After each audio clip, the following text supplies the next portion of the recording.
अगर ज़मीन के सबसे ताकतवर और ख़तरनाक सांप की बात की जाए तो जहन में सिर्फ टाइटेनोबोआ सांप ही आता है। इसी तरह समुद्री हयात में सबसे खतरनाक शार्क, जिसे मेगालोडोन कहा जाता है, टाइटेनोबोआ सांप शार्क की तरह आसानी से समंदर में रह सकता है। जरा सोचिए, अगर ये दोनों जानवर आपस में लड़ने लगे तो कैसा खौफनाक मंजर होगा। तो सबसे पहले हम बात करते हैं मेगालोडोन शार्क। इस देवहेकल समुद्री जानवर का रोए जमीन पर होने का इल्म हमें उस वक्त हुआ जब साइंटिस्ट को 7 इंच लंबे दांतों के फोसिल्स मिले। ये अनबिलीवेबल था कि जब सब दांतों को जोड़ा गया तो वो इतना बड़ा जबड़ा था कि जिसके दरमियान 3 आदमी आसानी से खड़े हो सकते थे। दूसरी तरफ अगर हम टाइटेनोबोआ की बात करें तो पहली बार 2009 में कुछ ऐसे शवाहिद मिले कि जिससे उसके होने का सबूत मिला। 2009 में साइंटिस्ट को 42 फीट लंबे सांप के फोसिल्स मिले। अजीब बात यह थी कि ऐसे सांप हमने सिर्फ किस्से कहानियों में पढ़े या सुने थे। आज से 2.5 करोड़ साल पहले समंदर पर मेगालोडोन का ही राज था। फिर आज से 36 लाख साल पहले इनका नामो निशान तक बाकी न रहा। दूसरी तरफ टाइटेनोबोआ इस जमीन पर 6 करोड़ साल पहले से रहते थे, लेकिन वो मेगालोडोन के आने से पहले ही इस धरती से खत्म हो चुके थे। इस बात से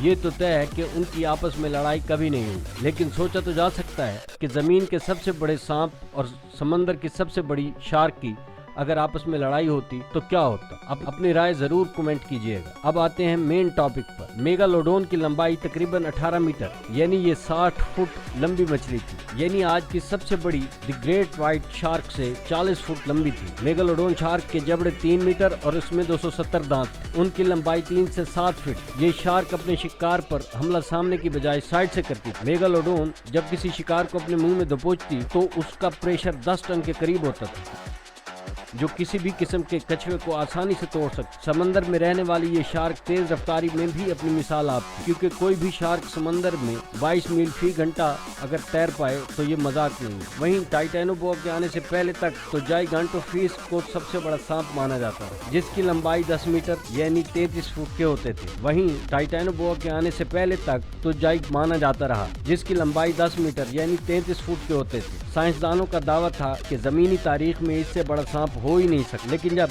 टाइटेनोबोआ के फोसिल्स की दरियाफ्त हुई तो उसने दुनिया भर के साइंसदानों को हैरान होने पर मजबूर कर दिया, क्योंकि टाइटेनोबोआ की लंबाई 42 फीट थी, जो जाइगांटोफिश से भी 10 फुट लंबा था। टाइटेनोबोआ आज के एनाकोंडा की तरह ही दिखते थे, लेकिन जिस्मानी तौर पर उनसे बड़े और ताकतवर होते थे। टाइटेनोबोआ भी एक आम सांप की तरह अपने शिकार के गिर्द लिपट कर उसका दम घोंट देते और शिकार को उस वक्त तक जकड़े रहते कि जब तक शिकार की मौत वाक़ई न हो जाए। रिसर्चर्स के मुताबिक ये अपना ज्यादा वक्त पानी में गुजारते थे। मेगालोडोन की तरह ये पानी में ज्यादा तेजी से तो नहीं तैर सकता था। इसके तैरने की रफ्तार 10 किलोमीटर फी घंटा थी, जो मेगालोडोन की रफ्तार का आधा भी नहीं। रफ्तार के मामले में मेगालोडोन टाइटेनोबोआ से काफी तेज थे। अब अगर टाइटेनोबोआ को मेगालोडोन से जीतना है तो सबसे पहले उसे अपनी रफ्तार बढ़ाना होगी और अपने शिकार को दबोच कर मारना होगा। लेकिन मेगालोडोन के वजूद को जकड़ना भी नामुमकिन होगा, क्योंकि जहाँ टाइटेनोबोआ की लंबाई 42 फीट है, वहीं मेगालोडोन की लंबाई 60 से 70 फीट है और एक मेगालोडोन का वजन 10 एलिफेंट्स के बराबर था, जो टाइटेनोबोआ के वजन से तकरीबन 8 गुना ज्यादा है। इसका मतलब तो ये हुआ कि अगर टाइटेनोबोआ मेगालोडोन को जकड़ भी ले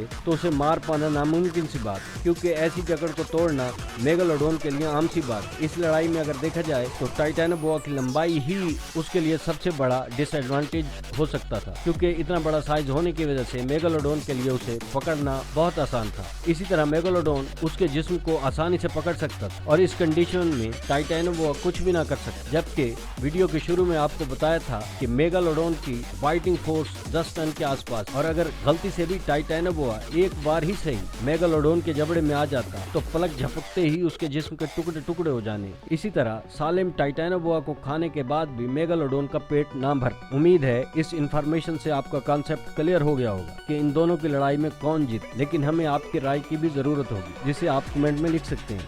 अगर आपको वीडियो अच्छी लगी तो लाइक ज़रूर करें और शेयर करना ना भूलें, और हमारे चैनल को सब्सक्राइब करें और बेल आइकन को ज़रूर दबा दें ताकि ऐसी वीडियोस आप तक पहुंचती रहें।